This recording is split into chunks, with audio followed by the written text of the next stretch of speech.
All right, I think it's working. So, just going to be reading Visa's NFT white paper that they just published this past weekend.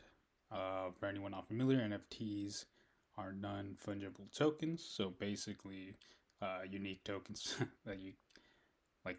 For example, the opposite of a non-fungible token would be something like Bitcoin, for example.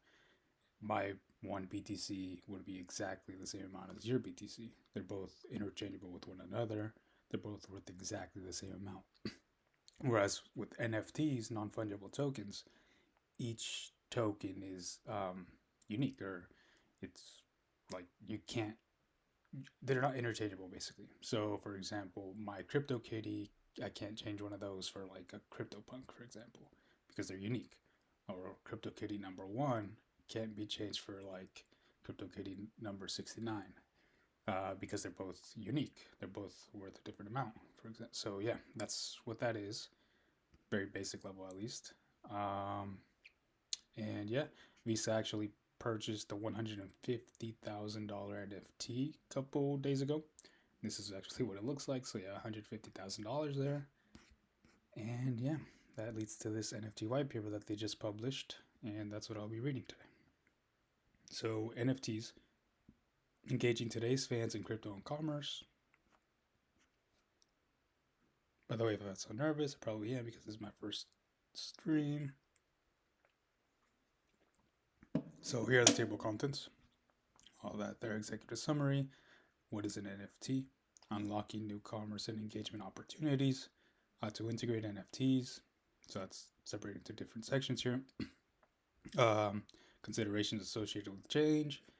And then Visa, the trusted engine of commerce, and the conclusion, of course. And yeah, let's get on with it. So the executive summary. When COVID-19 restrictions put a swift and definitive pause on live sports and entertainment, digital technologies led the way in connecting fans worldwide to the brands, teams, and personalities they love. In this context, non-fungible tokens, or NFTs, have emerged as a promising medium for fan engagement. I agree there. NFTs are unique tokenized representations of digital files that are exchanged on public blockchains, with more than $1.5 billion in NFT transactions generated in the first quarter of 2021. NFTs are gaining momentum through collections of digital first memorabilia from fan favorite athletes and memorable moments in games. So, yeah, fan favorite athletes, there would be like the Tom Brady NFT that launched a couple days ago. I think it's going to be on DraftKings, which, by the way, if you just want to invest in a certain stock that's going to be playing this NFT game, I look at DraftKings. They're probably going to be the hub of like sports centered NFTs, especially with the NFL. That looks promising there. And then memorable moments in games. So basically, there's a metaverse out there now, Decentraland Sandbox. If you purchase an NFT, you could use it all across that metaverse, show it off to your friends or whatever. And yeah, if you like, I'll play Apex. So, for example, in a blockchain-based Apex game, all the skins and guns that you get or unlock are yours forever, and you could actually take them to different like gaming worlds and use them there, or sell them in a different marketplace to someone else for money. So yeah.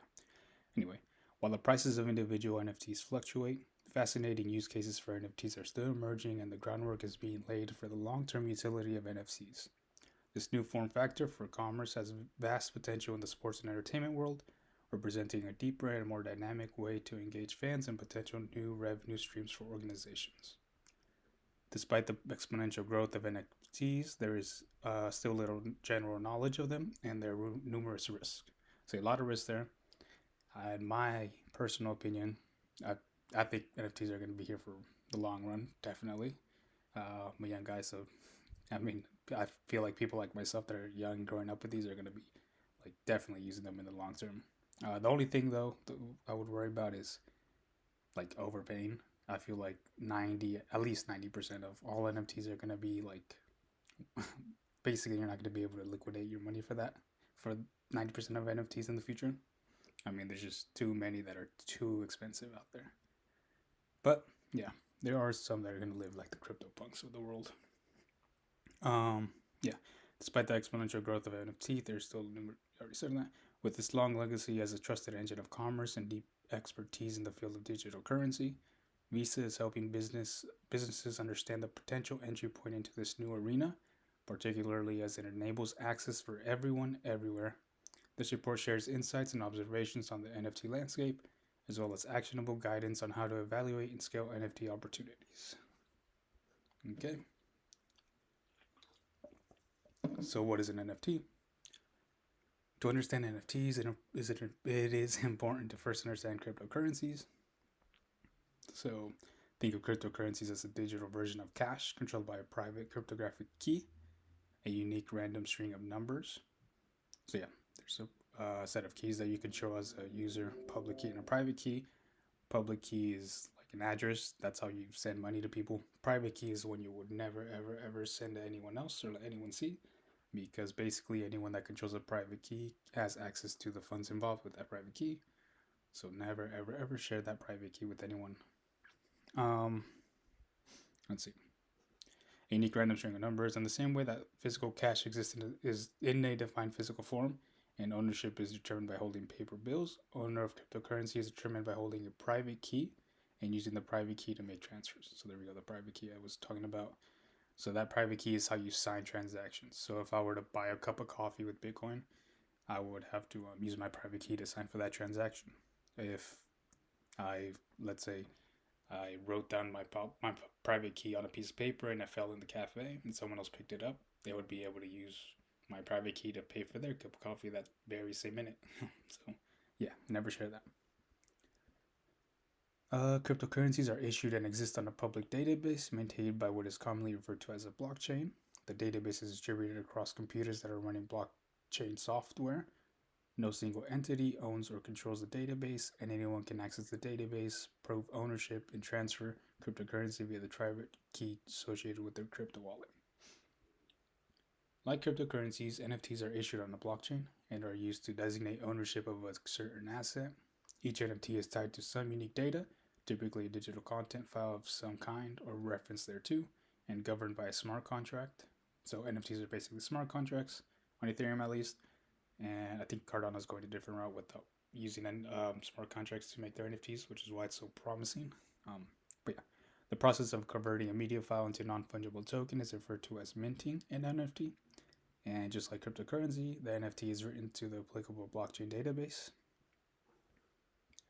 Unlike cryptocurrency, NFTs are non-fungible, meaning each NFT is unique and not interchangeable with another NFT. So what I was saying at the beginning, cryptocurrencies like Bitcoin, Ethereum, Litecoin, etc., they're all fungible because they can all be exchanged for one another. They're all interchangeable. So yeah, NFTs have to be like unique. In other words, well, one Bitcoin is equivalent to another Bitcoin. No two NFTs are the same. And just as with Bitcoins, the ownership record of NFTs is recorded on a blockchain database. Because NFTs are new, there is limited information on how existing laws and regulations apply to NFTs. Despite these uncertainties, NFTs are an interesting medium for creators. For the first time, content on the internet in the form of an NFT can be definitively owned by a specific person independent of a centralized intermediary, and this is unlocking exciting opportunities for digital commerce and engagement.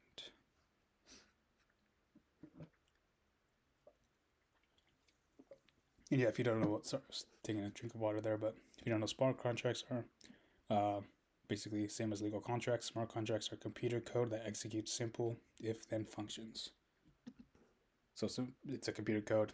If the two parties involved in that contract both meet the criteria involved in that contract, then it automatically executes. Can't go back once those criteria are met for the contract. Unless there's it's coded on there that you can't go back. But yeah, it's for a different thing. Anyway, unlocking new commerce and engagement opportunities.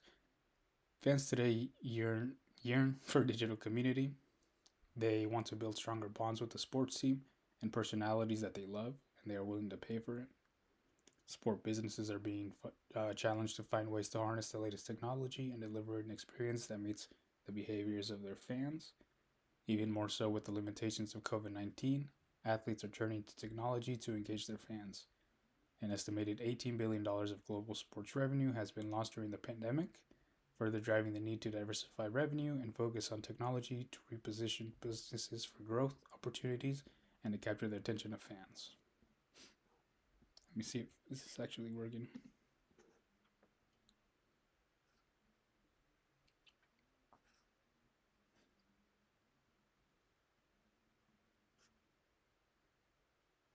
I hope they could hear me. Anyway.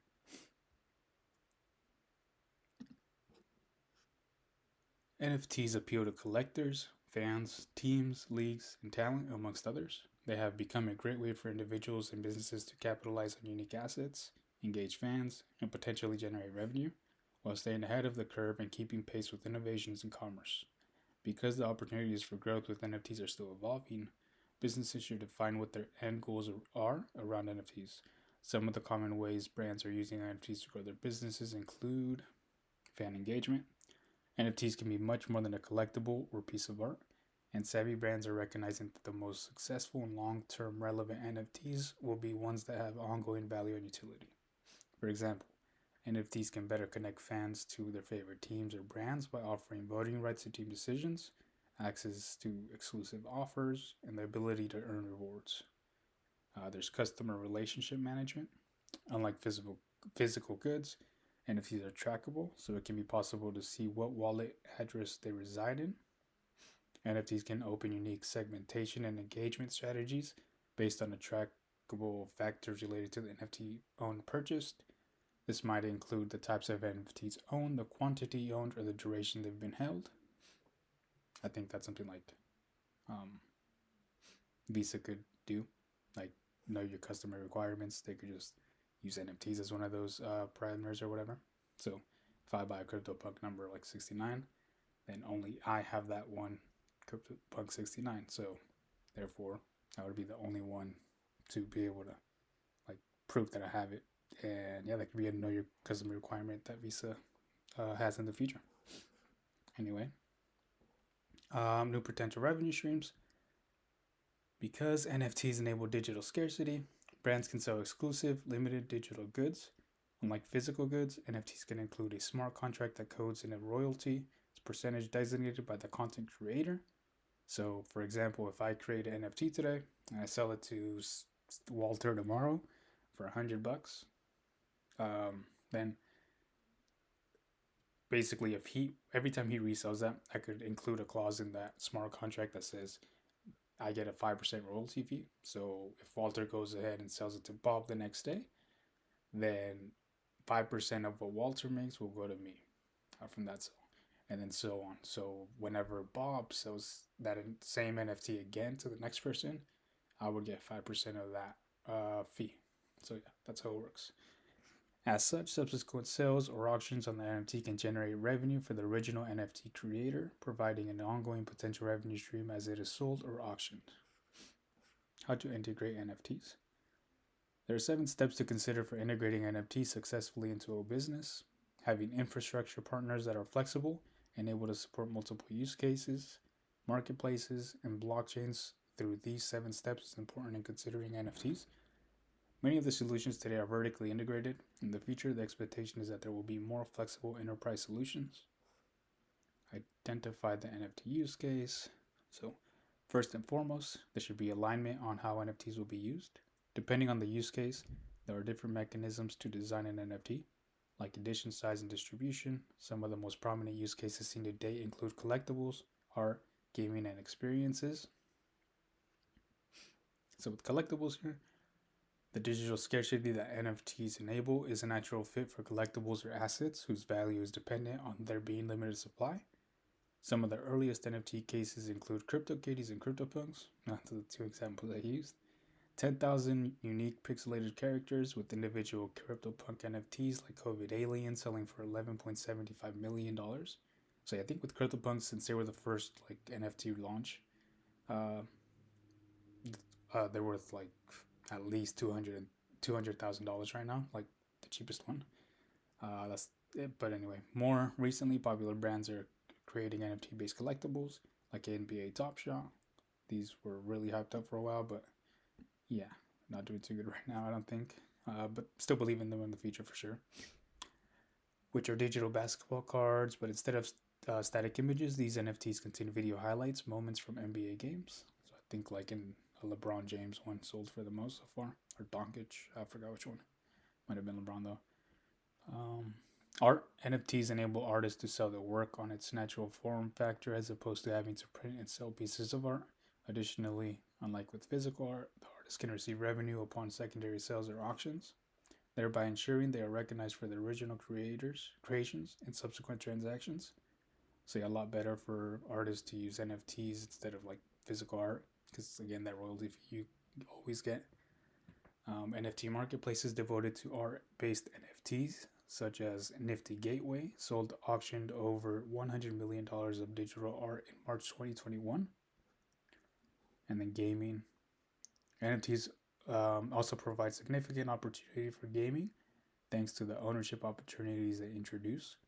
While people spend millions of dollars on digital gaming assets, like buying skins or costumes in Fortnite, the consumers do not necessarily own these assets. So everything you bought on Fortnite, since the very beginning of it, all those thousands of dollars people spend on the game for skins and whatnot, they're basically gone after, like once you're outside of that game, you can't use them basically. But with NFTs, you'll be able to like take them to another metaverse and use it there, or sell it for profit.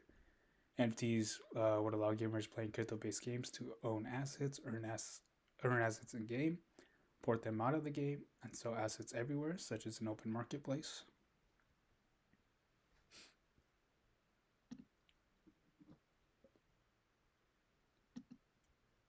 Number 2 would be determine the appropriate blockchain. So selecting the appropriate blockchain, and again, I'm reading the Visa WhitePaper of NFTs that they just launched this weekend. So going over that. Again, determine the appropriate blockchain. Selecting the appropriate blockchain requires evaluating trade-offs across multiple dimensions, including throughput, transaction cost, existing ecosystem of applications, and degree of decentralization. Additionally, while a business may start creating NFTs on one blockchain, there are likely to be many other blockchains that support NFTs in the future, and they may want to create NFTs on multiple blockchains. So for example, like most NFTs right now are made on Ethereum, but Solana just launched Degenerate Apes like a week ago, and those like were super hyped. So, and then Cardano is gonna start like doing this new type of NFTs where I don't think they're gonna need smart contracts to issue them. So they're going on a different approach, very uniquely. So that's interesting there. But still, Ethereum dominates the NFT blockchain space so far. But like this said here, they got to improve on their throughput and whatnot. Transaction costs are pretty high there, so they got to improve that. Or else projects like Solana are going to keep dominating the space, or are going to start to dominate the space. Additionally, while a business may start creating NFTs on one blockchain, there are likely to be many other blockchains that support NFTs in the future, and they may want to create NFTs on multiple blockchains. The ideal infrastructure partner would support multiple blockchains and enable interoperability of assets between blockchains. So yeah, without a doubt, the future, you're going to be able to interchange your NFTs from blockchain to blockchain. There's already projects working on that. But for example, you'll be able to send your CryptoPunk to Solana blockchain. CryptoPunk is an Ethereum one. So yeah, you'll be able to send that back and forth between the two chains, which is very cool. Sip of water, hold on.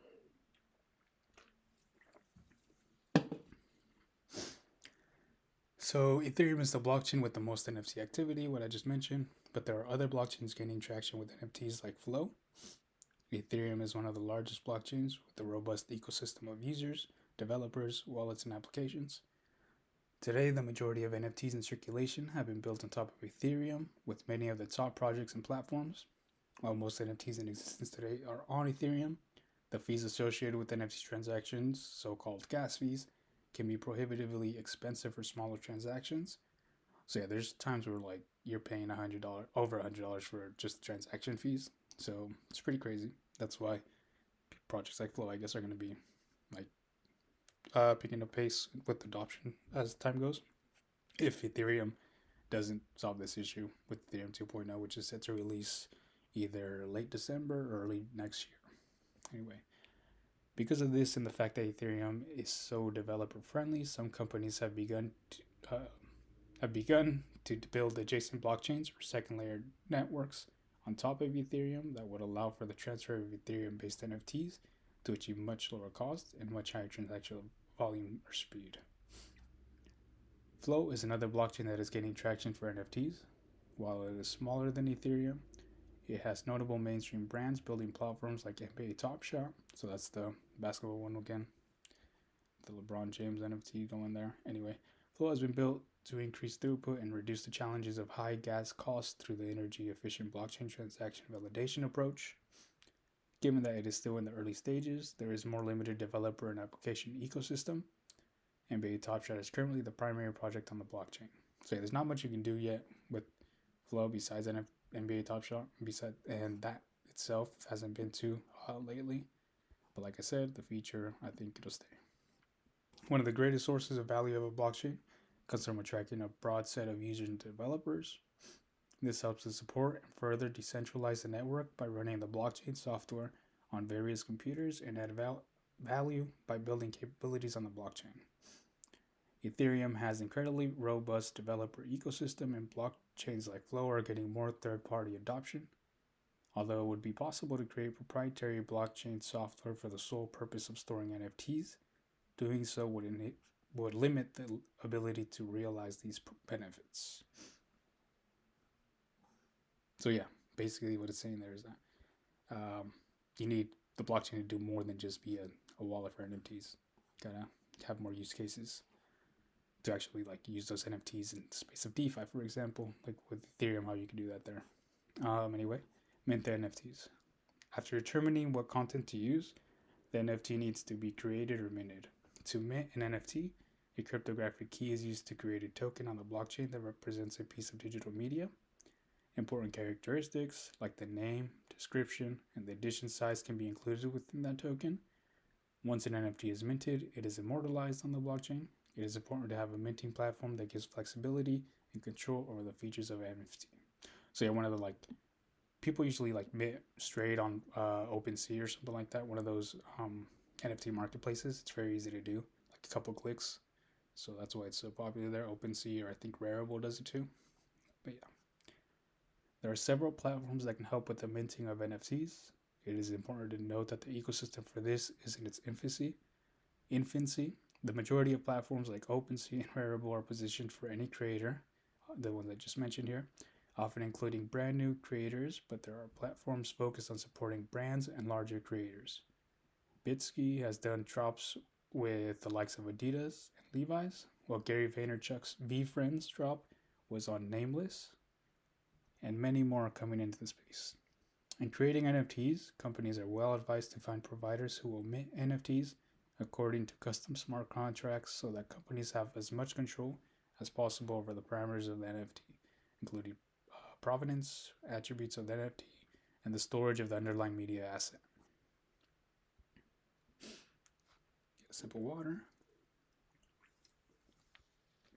Anyone in here? There's one beer. What's good?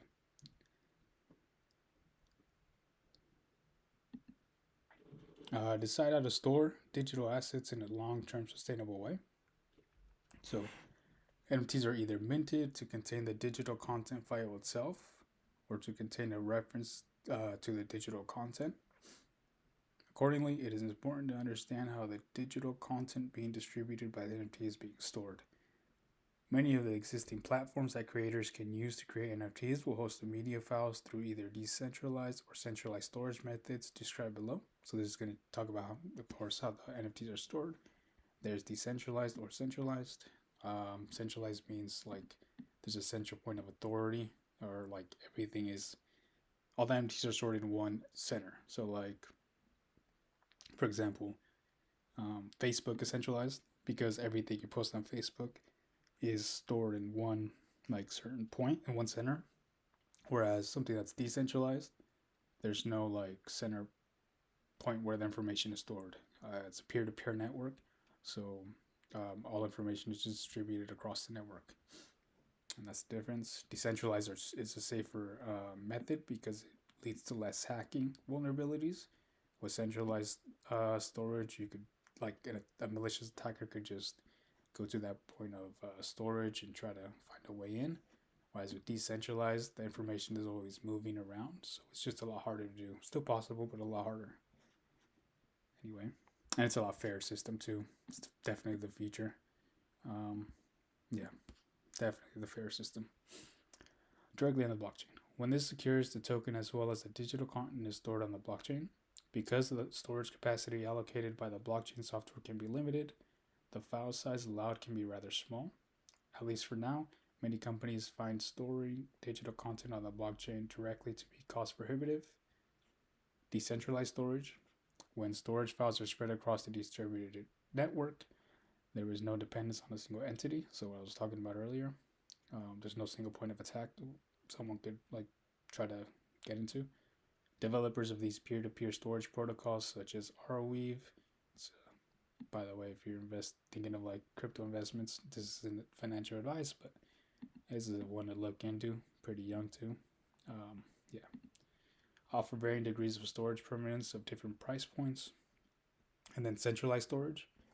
So there is also the option to use storage from a central provider, like many well-known cloud storage providers today. In this model, the NFT Marketplace provides the service of storing the digital content through its relationships with its cloud providers. There is a dependency on the provider and the NFT creator to continue to host the asset. If the media is no longer hosted, the NFT will not point to anything. So yeah. Store and access NFTs securely and easily. Similar to cryptocurrencies, NFTs are stored in a crypto wallet. So Ethereum has the Meta wallet or whatever. I have a Ledger wallet. This is the hardware one. But yeah, there's different kinds of wallets. I won't get into that here. But yeah, the digital equivalent to an address. There are several crypto wallets available, including wallets from top exchanges that manage assets on the consumer's behalf to wallets that give consumers direct control over their assets. To maximize the addressable market, it is important to be able to integrate with many of these wallets so that NFTs can be delivered to a maximum number of digital addresses. Yeah. Let me read that. To maximize, integrate with many of these wallets. Yeah, definitely agree. So basically, saying that they need to be interchangeable with one another. You can't just have it in one wallet, just have it sit there. It has to be able to be used and sent to different types of wallets and blockchains. Interoperability, of course. Anyway, there are two primary models for wallets, custodial or non-custodial. Consumers that interact with crypto often prefer non-custodial model as it gives them full control over their assets. As an example, platforms like SuperRare and OpenSea integrate non-custodial wallets, which means the consumer is responsible for securely storing the private key that allows them to access and trade their NFTs. So again, private key, something you never share with anyone. Whenever you do a transaction, you sign that transaction with your private key. So that's why you never want to give it to anyone, because giving them a private key means that they have access to the funds associated with that key. Each of these platforms has connectivity to specific third-party crypto wallets that provide encryption and security to users. By contrast, including a custodial solution can help provide a broader audience easy access to a business platform. If using custodial solutions, it is important that the solution is from a trusted brand with strong security, as they will be responsible for safekeeping the NFTs on behalf of the consumer. So this here just talked about how to store the NFTs, either non-custodial, where you're in complete control of it, you're in control of your keys. You know what they usually say in crypto, you don't actually control your crypto unless you have those keys. So whoever has the keys has the crypto. So that's why a lot of people in the crypto industry prefer non-custodial. It means you directly have access to them, whereas or not access, but directly have ownership of it. Whereas in custodial, someone else is storing it for you. So again, like I was saying earlier, prone to more basically they're not your keys. In short, I shouldn't be going over all that here as it will take long. But yeah, distribute across an applicable marketplace. Another important consideration is how to distribute NFTs. Factors for evaluating NFT marketplaces include flexibility and control over the branding of the user experience, whether that marketplace allows users to purchase NFTs with fiat currency, dollars, or requires users to use cryptocurrency for purchases. For mainstream appeal, it is important to accept card payments and the general audience of the NFT marketplace. I agree with that. I feel like you should be able to purchase it with either crypto or your card or whatever. fiat. Just makes it easier for people. It's not, crypto isn't too mainstream yet. It's very like confusing to some people, especially if you're just starting out in the industry, like getting into this type of stuff. So yeah, I do agree that the easier and the more ways you give access to people to purchase these type of things, the better, and the faster adoption, I think too. Anyway, below are some common examples of NFT marketplaces in the ecosystem today. Although the NFT economy is evolving rapidly, and Visa expects the landscape of marketplaces to do so as well. So there's open marketplaces. These are broad marketplaces where anyone can create and sell NFTs. These platforms require cryptocurrencies to buy and sell NFTs. These platforms are non-custodial, so consumers must hold and store the assets themselves. Then there's crypto-native curated marketplaces, and these platforms require contributors to be approved to create NFTs and to sell them on a platform. Similar to the open marketplaces, they require cryptocurrencies for payments and have consumer custody of the assets themselves. So open marketplaces are a lot more convenient for us as like artists. If anyone wants to make an NFT, it's just a lot easier, less hassle. Because it says here anyone can create NFTs, create and sell. Whereas here, contributors must be approved. So yeah, there's crypto native curated, or I already said existing closed NFT marketplaces. These platforms use their own storefront and branding, but will custody the NFTs on behalf of the consumers.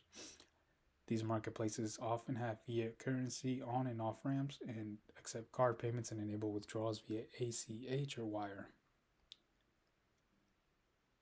White labeled NFT marketplaces. There's a spectrum of white label marketplaces, from those that will provide a white label storefront to full backend infrastructure that enables the development of a custody marketplace.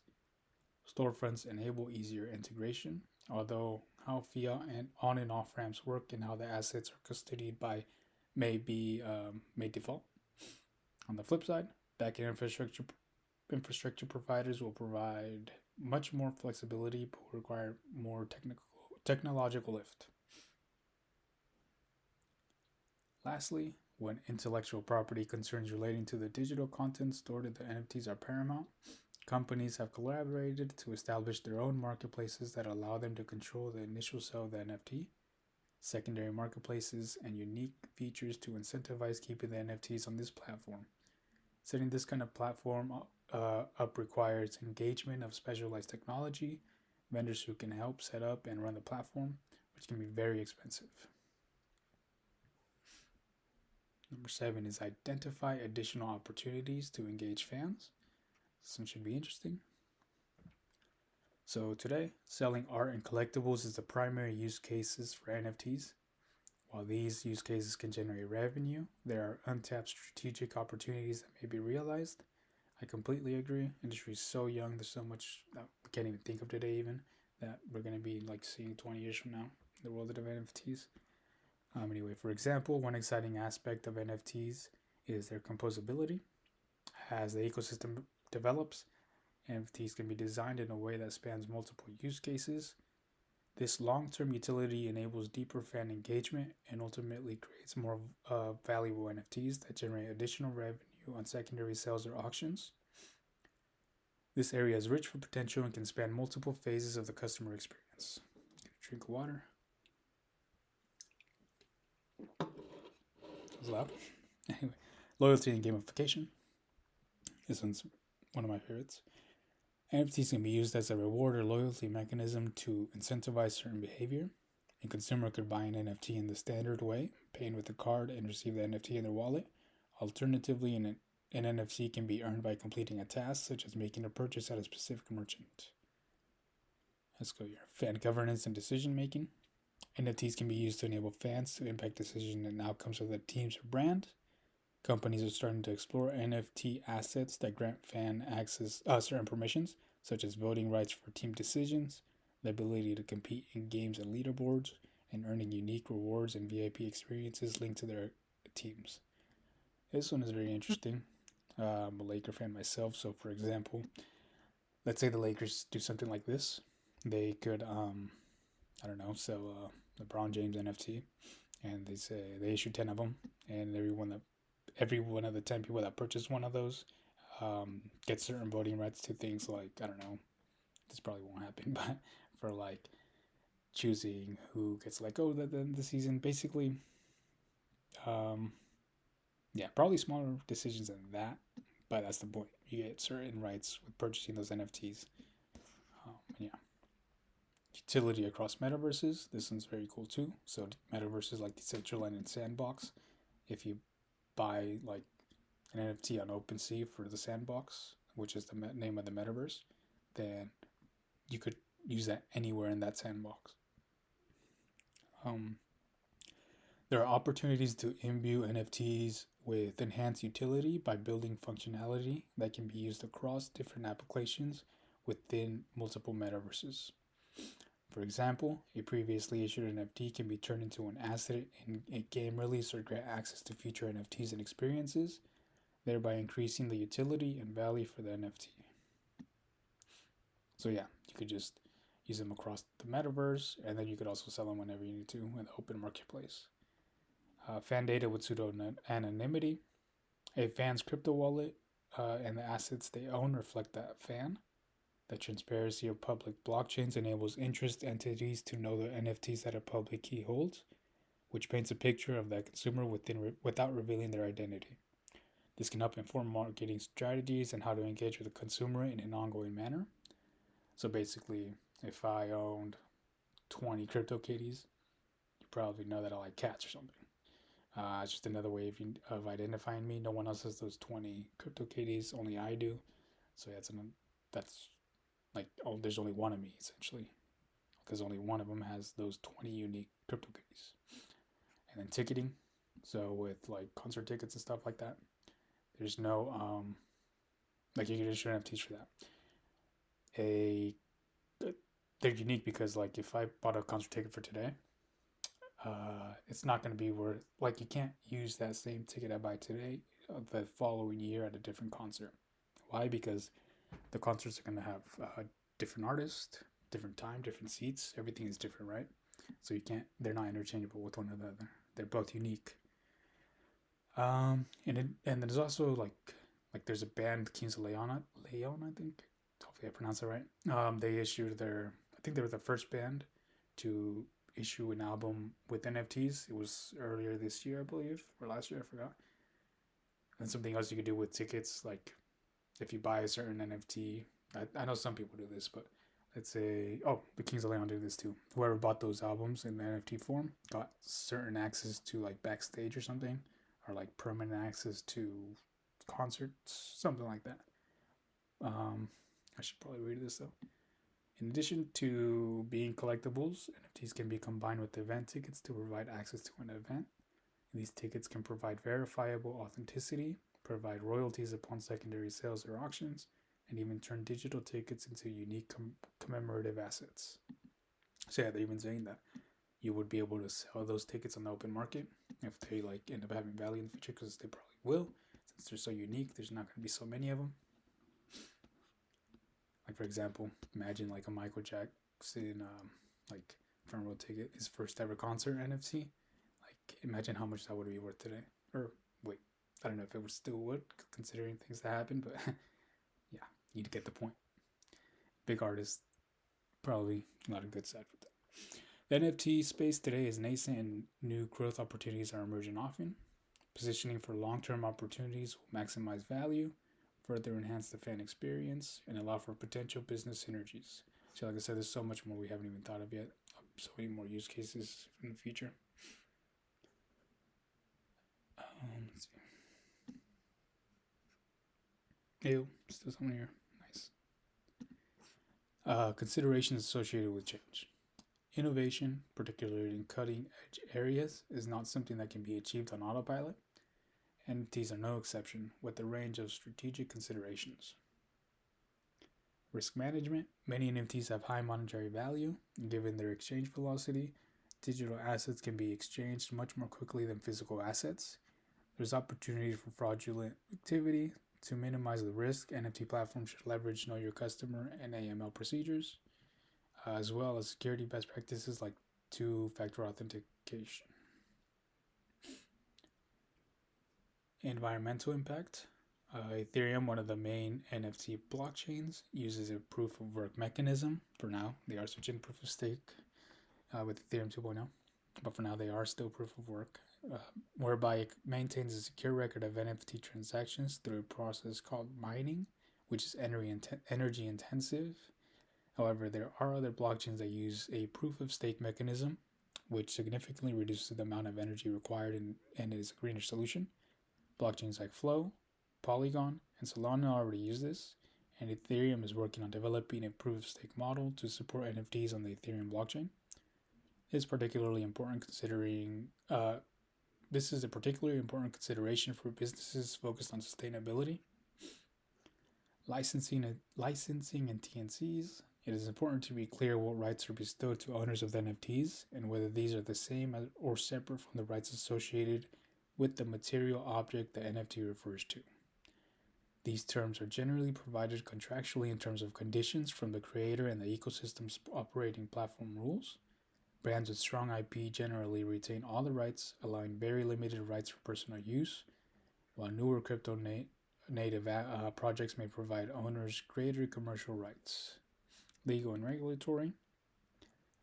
Because NFTs are new, there is limited legal and regulatory clarity on how existing laws may apply. Laws that may be implicated include contract, property rights, intellectual property, sweepstakes or promotions, privacy, and security laws. Furthermore, adding to the complexity, since blockchains operate across jurisdictions, transactions involving NFTs can implicate laws outside the United States. Lawmakers, regulators, and courts are still in the process of evaluating how to treat NFTs under existing laws and whether new laws are needed to protect collectors, artists, and other participants in the NFT ecosystem. Accordingly, it is highly recommended that the business consult an attorney that has the relevant subject matter expertise. Due to the regulatory uncertainty, there is a risk in any transaction involving NFTs. Fees. There are several fees to consider when creating and purchasing NFTs. That's very true. So for right now at least. Blockchain transaction fees. When conducting transactions on blockchains, there is an associated transaction fee to compensate for the energy used to make changes in the blockchain. This means that there is a variable cost for creating or selling NFTs on a blockchain. Proof of work blockchains like Ethereum have higher fees than proof of stake blockchains like Flow. That is very true. That's why people are moving to Solana, like I said earlier, to use that blockchain for NFTs, just because it's cheaper. The more people that are on a given blockchain at once with Ethereum, the more people that use Ethereum at once, the more congested that network becomes. So the more latency is involved. So basically, the slower your transactions get validated, but at the same time, you're also paying more for the transactions. So it's actually points in the it goes up and down with fees depending on, like I said, how congested it is. But there's times when you can pay more than the underlying purchase of the product, just in fees. So you could pay more for just in fees than for your cup of coffee, for example. And I think not until we get past high fees with it, which we are getting there, but not until that happens is what we're not going to get full mainstream attention or adoption.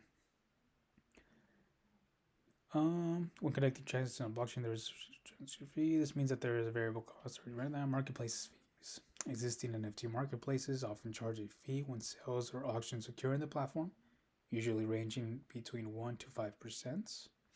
Okay. Infrastructure cost. But back to this, I don't think that really matters when you're selling an NFT for thousands of dollars.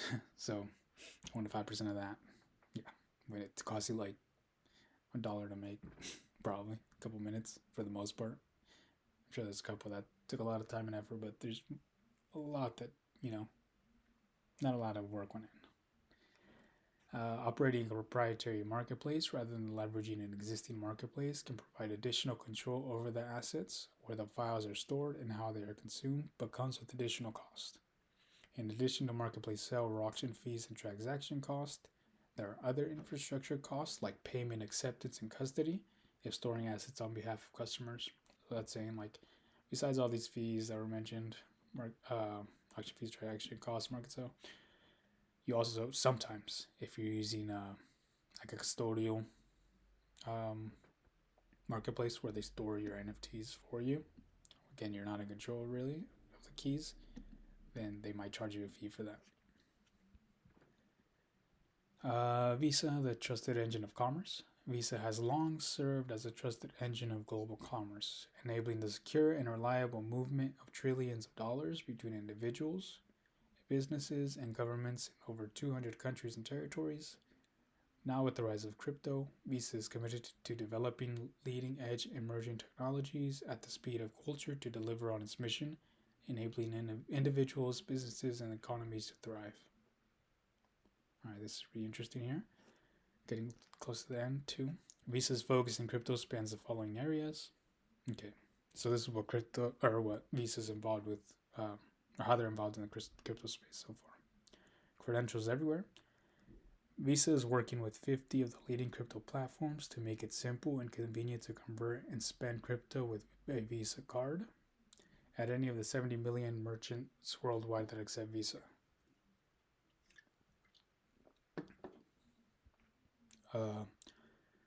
While crypto platforms and wallets have traditionally been used to store cryptocurrencies, now they are also storing NFT collectibles and art. Accessibility through multiple wallets will be critical as new wallets and marketplaces pop up. It is unlikely there will be a single ubiquitous crypto wallet, and marketplaces will need to provide consumers multiple options when connecting their wallets. Visa's growing network of crypto wallets is well positioned to help enable this open access and optionality. That should be really interesting if they really do this. Or I don't know if they already did, but yeah, very interesting. New digital currency flows. Visa is evolving to be a network of networks, enabling the secure movement of money across a variety of payment flows. For example, Visa is helping to make it possible for global marketplaces to quickly identify Visa crypto partner wallets that are equipped to safely receive US dollar, USDC payouts, giving those marketplaces confidence to pay their sellers in another country. The vision is that those sellers then have more choice and can use their Visa credentials in their digital currency wallets to convert and spend their income at any Visa accepting merchant. This is cool. Again, just helping with interoperability, just making it more convenient for people to use crypto without even realizing it, or like to spend it for business to accept it and like not worry about, oh, did I get my money or whatever. Additionally, Visa is upgrading its infrastructure to enable settlement in stablecoins, a form of digital currency, starting with USDC, Circle, over the Ethereum network. Visa continues to push the boundaries of its network, making it more accessible to the growing ecosystem of crypto-native companies and Let me read that again. Additionally, Visa is upgrading their infrastructure to enable settlement in stablecoins. So if you don't know what stablecoins are like a one-to-one, or let me restart. So it's like Tether would be an example, or XRP, or Circle, right? So those are three different types of stablecoins. And basically one stablecoin, so one USDC, this is Circle stablecoin, is worth $1. So it's always 1-to-1, right? That's what a stablecoin is. It's stable. It's always connected to USD. Always 1-to-1. A form of digital currency, starting with the USDC over the Ethereum network, Visa continues to push the boundaries of this network, making it more accessible to the growing ecosystem of crypto-native companies and connecting to public blockchains like Ethereum that are the nexus for crypto financial services and crypto commerce and goods. Okay, interesting.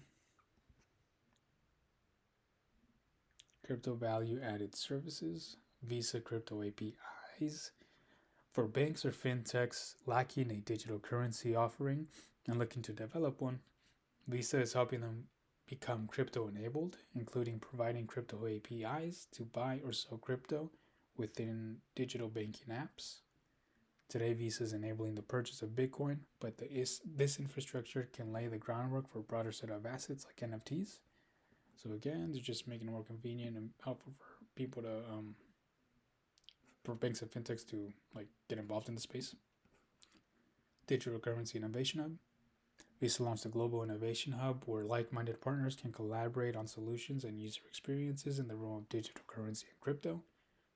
Partners gain access to industry insights and work closely with Visa product, Visa Consulting and Analytics, and Innovation Center subject matter experts too. Okay, so discover, uncover trends in digital currency and explore growth opportunities. Collaborate. Again, they're going over like what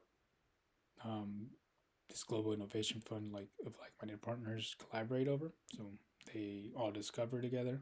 They uncover the trends for growing opportunities. They collaborate with one another, research, design, and test solution concepts for new digital currency technologies using human-centered design. Then they build together, develop and pilot proofs of concept with payment engineering experts. Blockchain research. As a leader in digital payments, Visa has the responsibility to lead and contribute to discussions shaping commerce, including the crypto and NFT space. Visa's research team has been exploring the science of blockchain technology for several years, and their work has yielded several promising innovations. These include ways to enable new forms of crypto commerce in a safe and seamless manner, such as offline digital currency transactions, and new forms of privacy-preserving cryptography. Okay. Visa is committed to evolving its products and solutions to enable new commerce solutions, including but not limited to crypto and NFTs, and help consumers and its partners understand and engage with these new digital goods. Additionally, Visa is focused on enabling consumers to purchase those digital goods through the mechanisms they are familiar with today, namely cards on the Visa network. This is very important here. So the fact that they're focused on enabling consumers to purchase those digital goods through mechanisms they're familiar with today, basically saying that they're just going to make it very easy and seamless for me to purchase something in this space without really struggling to think about it. They're just going to make it easier. Conclusion. So commerce is evolving, and innovations such as crypto and NFTs are likely to shape sports, entertainment, and other communities going forward. NFTs represent a deeper and more innovative ways for fans to engage in potential new revenue streams for organizations. However, there are many considerations to take into account when integrating NFTs because it is a new space. Visa was built on the vision of electronic enablement of moving money by connecting its network of thousands of financial institutions, millions of merchants, and billions of consumers to existing networks. Visa strives to enable connections to new crypto and blockchain networks, offering greater choice and enabling access, working to create a future where everyone has the opportunity to thrive. Through this global connectivity and this research partnerships and product development, Visa is driving in the crypto space. Visa is laying the groundwork to enable adoption of NFTs and other assets in the future. Glossary of terms, and that's it. So, personal thoughts. I think it was pretty interesting to see what they're going to do with this space in the future, what they're working on now. And I agree with a lot of what they said. I love that they're trying to make it easier for people to use and to get involved in the space, just making it seamless, which is very important. The reason crypto isn't so mainstream yet is because it's so confusing for people that are new in the space. So it's basically you just gotta make a wallet to make it seamless to use. Can't be doing this confusing stuff for people anymore. And it's not as hard as it seems, but at first glance when you first get into it, it can seem intimidating. It'd be interesting to see what else they do, and then what other companies get involved in the space. I know Visa is one of the first big ones to get they bought $150,000 NFT in this one here. But then there's one that Budweiser purchased. Let's see. This one here. So Budweiser purchased that as well as the ETH domain. So they purchased beer.eth. So basically, a domain is one of these. So beer.eth is their new one they just purchased for a lot of money. So they're definitely getting involved in the crypto space. And it's on their new website here. It's the one they purchased. I wouldn't be surprised if that's on a beer bottle soon or one day. But definitely a young industry. Definitely plenty of room to growth. There's definitely risks involved. Like I said earlier, probably 90 to 95% of the NFTs aren't going to be able to be sold in the future just because they're so expensive and there's just the market is so saturated. But NFTs are here to stay for the long run just because of the like use cases is said here. Sports, Tom Brady NFTs on DraftKings, entertainment, concerts, and other communities going forward. Yeah. Let me know if you guys enjoyed that. Thank you to the one guy here. And yeah. Peace.